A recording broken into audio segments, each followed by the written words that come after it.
সম্মান দিচ্ছি এবং ম্যাডাম আমার নিজের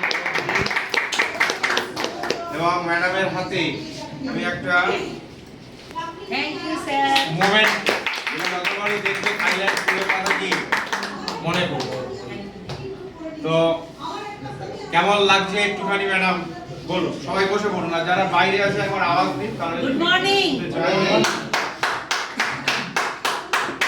তো আমি সোমা সর্দার, সিস্টেমের ডায়মন্ড ডিরেক্টর। তো সোমা ম্যাডাম কি করে বললাম, সেই গুরুদেব আমাকে যিনি এই রাস্তা দেখিয়েছিলেন, তো মিস্টার ইয়াসিন আলী মন্ডল স্যারের জন্য একটা বিগ ক্ল্যাপ। স্যার বললেন আমাকে দিদির মতো ভালোবাসেন, রেসপেক্ট করেন, কিন্তু আমিও আমার ছোট ভাইয়ের মতো ভালোবাসি। আবার গুরু মহাগুরু আমাদের স্যার। তো স্যার সিস্টেমে এনেছিলেন আমাকে, যখন আমি বলেছিলাম স্যার আমার দ্বারা হবে না, আমি অসুস্থ মানুষ, এভরিডে 30 টাকার ওষুধ খাই, মাসের অর্ধেক দিন বিছানায় থাকি, আমি এসব পারবো না। তো বলেছিল ম্যাডাম আগে সুস্থ হন, তারপরে ব্যাপারটা নিয়ে ভাববেন। তো সেই সুস্থ হতে এসে আজকে আমি এই সিস্টেমে, যখন আমি স্যারের কাছে এই বিজনেস প্ল্যানটা দেখেছিলাম, তো গাড়ি চড়ার ব্যাপার যেটা আছে, গাড়ির ফান্ড, ওইটাকে আমাকে খুব আকর্ষণ করে। এবং সেই জায়গা থেকে গাড়ি চড়ার পুরো একদম লোভে আমি ভেস্টিজটা শুরু করি। এবং 2023 26 এপ্রিল নিজেকে একটা প্রায় 12 লক্ষ টাকার গাড়ি গিফট করি।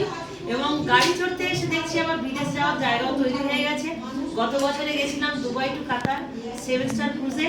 এবারে আমরা স্যারের টিম থেকে 3 জন যাচ্ছি, আমি, বিশ্বজিৎ দা, দীপঙ্কর স্যার, আমরা 3 জন যাচ্ছি। কোথায় যাচ্ছি? Bangkok, Pattaya. তো খুব ভালো লাগছে। আপনারা কাজ করুন মন দিয়ে, ভেস্টিজ থেকে হয় সেটা আমাদের দেখেই বুঝতে পারছেন। আর ভেস্টিজ যা বলে তার থেকে অনেক কিছু করে দেয়। তো আমাকে আপনাকে এখানে শুধু থাকতে হবে, জিততে হবে। কারণ ভেস্টিজে কুইট করলেই হেরে যায়, এছাড়া হারের কোনো জায়গা নেই। কারণ আমাদের প্ল্যানের নাম কি? Success plan. আর সাকসেস দেওয়ার জন্য এই প্ল্যানটা বানানো হয়েছে। তো আপনি একদম মধ্যবিত্ত ফ্যামিলির মানুষ, আমাদের কাছে দ্বিতীয় কোনো অপশন নেই যে প্রত্যেক বছর বিদেশ যাব, আমি গাড়ি চড়বো, আমার টিম থেকে কিছু মানুষ গাড়ি চড়বে।